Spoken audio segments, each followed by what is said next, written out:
Well, one of the first, well, I'd always take their driver's license from them. And I'm like, no, dude, you stole from me. I'm stealing this from you. Because for like a tweaker, getting a new ID is a lot worse than going to jail for a day or two. Everyone thought they knew what happened to Rick Harrison's son. The headlines sounded final. A real arrest, a life sentence. Even claims that Rick Harrison had confirmed it himself. It sounded too real to be a rumor. Until one question changed everything. If it was true, where was the confirmation? So what really happened to Corey Harrison? And how did one arrest convince millions he'd been sentenced to life? Join us as we uncover the truth behind the headline that fooled millions. The sentence that never existed. Just after 2 in the morning on September 8, 2023, a Las Vegas police officer watched a white Ford F-250 pickup drift out of its lane on Main Street, swerving into the bike lane and back again. He flipped on his lights. The truck was slow to stop, slow enough that the officer switched his speaker on and ordered the driver to pull over. When the truck finally stopped, the man behind the wheel already had his license out, ready to hand over before the officer even reached the window. That man was Richard Corey Harrison, known to Pawn Stars fans as Big Hoss, the son who'd stood behind the counter of the gold and silver pawn shop since the show first aired in 2009. He was 40 years old, flying back into town hours earlier from filming a segment in Minneapolis, and about to become the center of a rumor that would follow him for years. None of what happened that night involved a courtroom, a jury, or a sentence of any kind.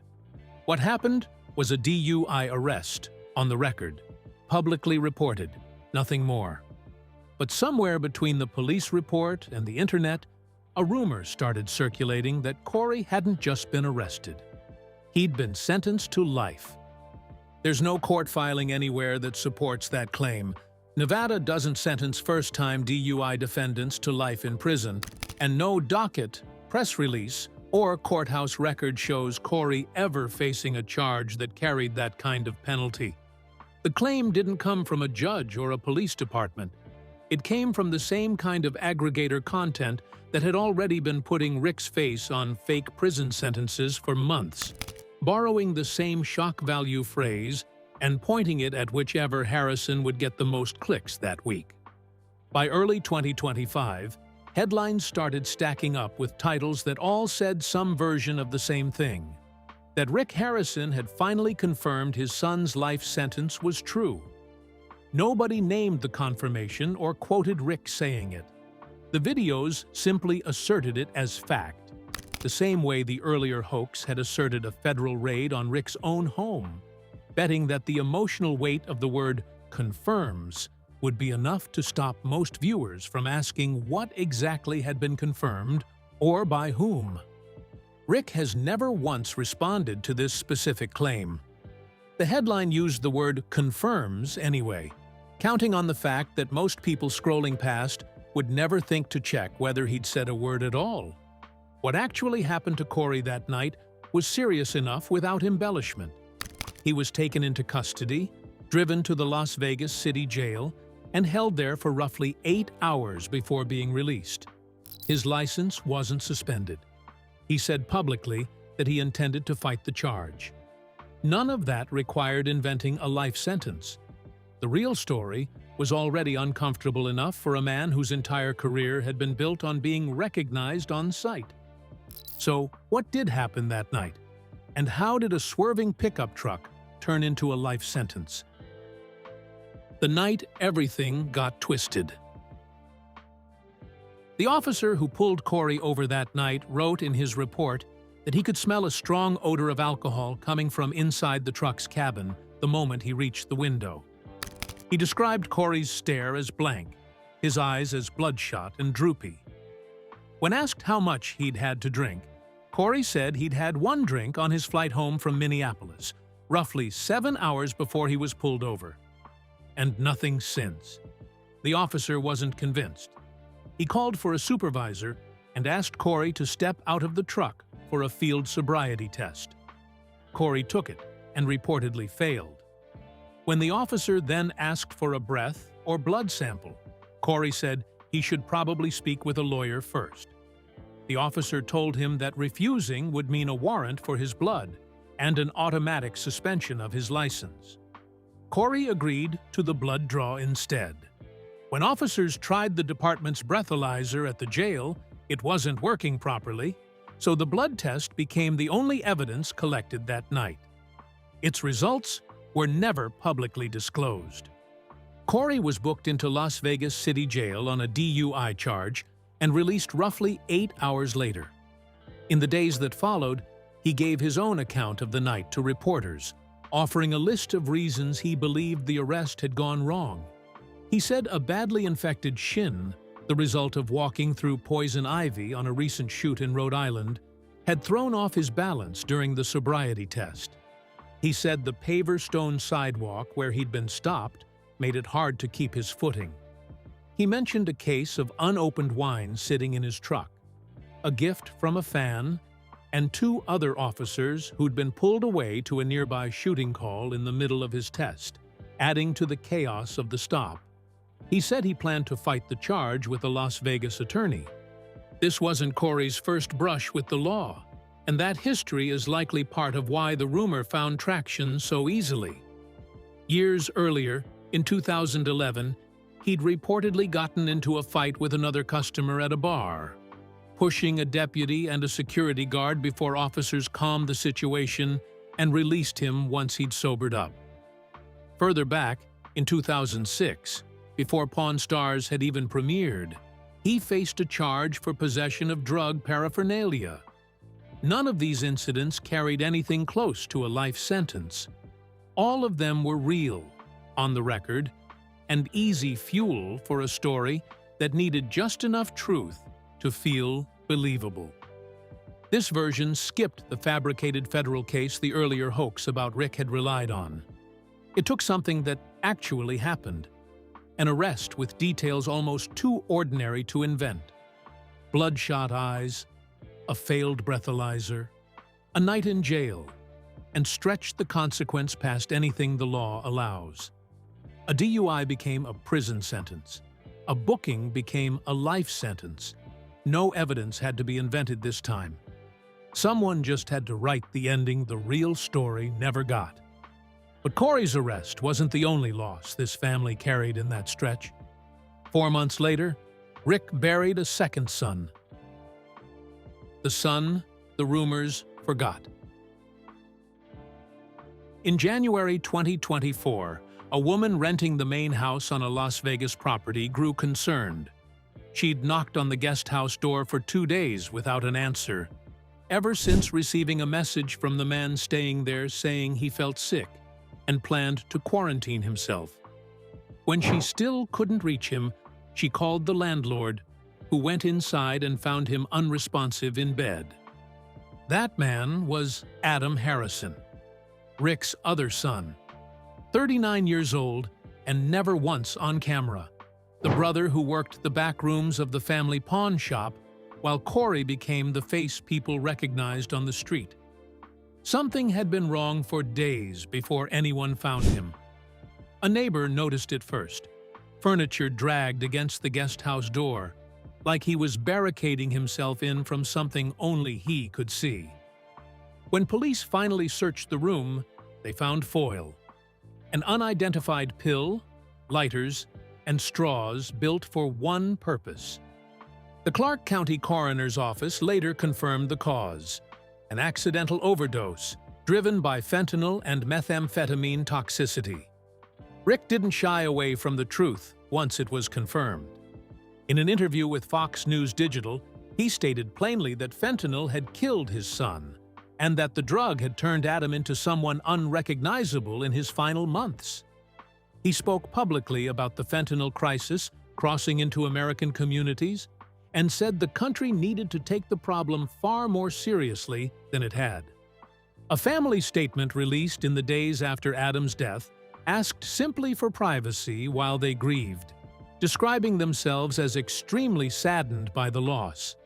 There was no headline chasing this story, the way the fake sentence rumors would later chase Corey and Rick. Real grief doesn't trend the same way manufactured drama does, and Adam's death largely faded from public conversation within weeks, mentioned mostly in passing whenever reporters revisited the family years later. Adam's death was the most serious thing that had ever happened to this family, and it barely generated a fraction of the attention that a fabricated life sentence for Corey eventually would. The truth was heavier, but the fiction was louder, built specifically to be shared, while the real tragedy asked only to be respected.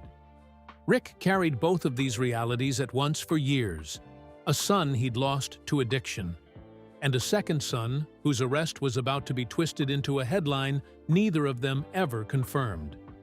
And somewhere underneath both of those stories sat a third conflict, this one not about drugs or driving, but about money. And it involved someone even closer to Rick than his sons. The lawsuit nobody's talking about. In February 2022, Rick found himself named in a lawsuit filed by his own mother. Joanne Harrison was 81 years old when her attorneys filed the case in Clark County District Court. She and her husband, Richard Oldman Harrison, had built the pawn shop together decades before Pawn Stars ever existed, growing a small buy-and-sell business into the world-famous gold and silver pawn shop. According to the lawsuit, Joanne had once owned 51% of the business outright, with Richard holding the remaining 49%. The suit alleged that around 2000 or 2001, while Joanne was recovering from a coma in intensive care, Rick had her sign over that 51% ownership to him. When she woke up and questioned what had happened, her husband reportedly told her not to worry, that Rick would look after her interests, and that she should simply let the matter go. She did, for nearly 2 decades. Then Richard died in June 2018, and everything shifted. Rick took control of the businesses, the accounts, the paperwork nobody else had access to. Joanne's share of the profits started shrinking not long after. $25,000 a month, meant to cover her living and medical expenses, quietly became $20,000 in early 2020. By that March, it stopped altogether. The lawsuit went further still, pointing to roughly $500,000 in silver and another $100,000 in cash that Richard had left behind. Money Joanne says she was never shown a full accounting of, and a $3 million loan taken out against her own assets that nobody had explained to her either.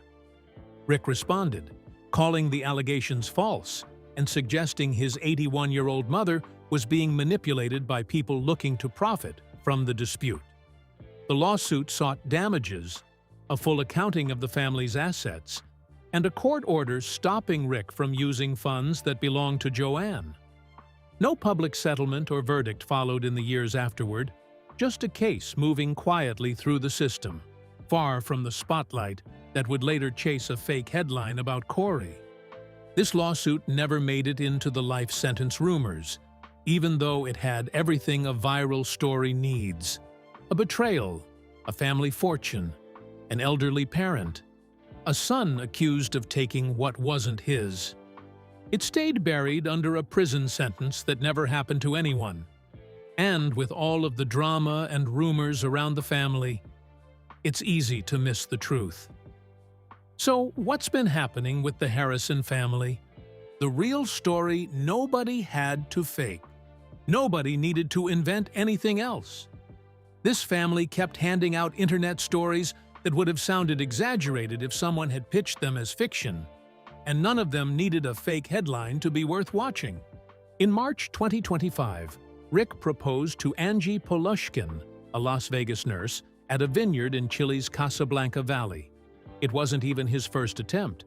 He'd already proposed once in his own living room, only for his stepdaughters to call it the most unromantic proposal they'd ever seen, and send him back to try again. The second time, he got down on one knee among the vines and handed her a 6.5-carat pear-shaped diamond pulled straight from his own display case at the Gold and Silver Pawn Shop. That same season, the show that built this family's fame quietly stopped being a sure thing. Rick confirmed Pawn Stars was no longer under contract with History, its future uncertain after more than 2 decades on air. Corey made his own position clear to the Las Vegas Review-Journal, saying he couldn't play another season of 41-year-old me pretending to be 23. He'd already left Las Vegas for Tulum, Mexico, months earlier, and he wasn't coming back to film, no matter what came next for the franchise.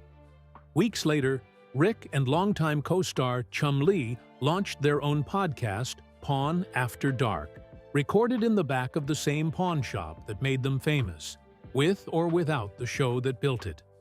Then, in November 2025, Rick buried his mother. Joanne Harrison died at a Las Vegas hospital at 85. Her lawsuit against her own son, the one alleging he'd taken her ownership stake while she lay in a coma, had been sitting in Clark County District Court for close to 4 years. No settlement or ruling was ever made public. She died with that fight still unresolved, one more loss Rick absorbed quietly, while the rest of the internet was busy inventing a prison sentence for his other son.